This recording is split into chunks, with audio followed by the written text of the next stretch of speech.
Au nom du Père, du Fils et du Saint-Esprit. Amen. Ô Seigneur, envoie ton esprit qui renouvelle la face de la terre. Évangile de Jésus-Christ selon saint Matthieu. En ce temps-là, Jésus se mit à faire des reproches aux villes où avaient eu lieu la plupart de ses miracles, parce qu'elles ne s'étaient pas converties.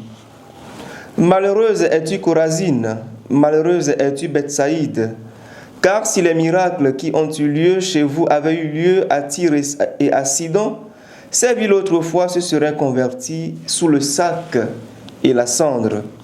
Aussi je vous le déclare, au jour du jugement, Tyr et Sidon seront traités moins sévèrement que vous. Et toi, Capharnaüm, seras-tu donc élevé jusqu'au ciel? Non, tu descendras jusqu'au séjour des morts. Car si les miracles qui ont eu lieu chez toi avaient eu lieu à Sodome, cette ville serait encore là aujourd'hui.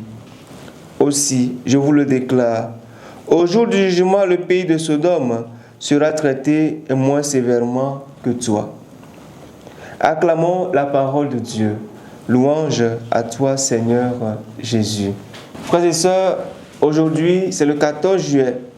Et le Seigneur se désole de la dureté des cœurs des habitants de Chorazine et de Bethsaïde. Cette désolation d'hier est désolation d'aujourd'hui, face à notre dureté de cœur. Jésus nous rappelle ainsi que le but de notre vie, c'est la conversion, c'est la transformation, c'est le chemin vers la sainteté. En effet, le Seigneur Jésus est effaré par l'attitude des habitants de ces deux contrées.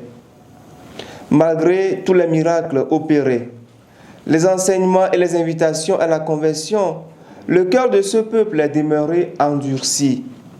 Pourtant, le but de la présence de Jésus, c'est terre. Le sens de sa mission, c'est de nous sauver. Il est venu pour nous sauver du péché qui nous rend esclaves.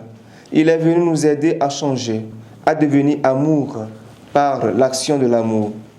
Cette interpellation est la même aujourd'hui, car Jésus nous appelle encore à la conversion. Le sens de notre vie chrétienne est la conversion. Si tout ce que nous faisons sur la terre ne nous aide pas à nous convertir, c'est-à-dire à ressembler davantage chaque jour à Jésus, alors nous sommes encore loin du but. La conversion est la condition de la sainteté, pas de saints non convertis. De plus, la conversion est un processus quotidien, lent qui demande toute notre volonté et la grâce de Dieu. Revenons donc à nous-mêmes et posons-nous des questions assez sérieuses. Quel est notre pas de conversion à faire aujourd'hui? Sommes-nous conscients de ce processus de conversion? Quelle partie de notre cœur s'est endurcie à la parole de Dieu? Demandons au Seigneur d'ouvrir nos cœurs à sa parole, afin de parcourir le chemin de la conversion qui nous conduit à la sainteté, au nom du Père et du Fils et du Saint-Esprit. Amen.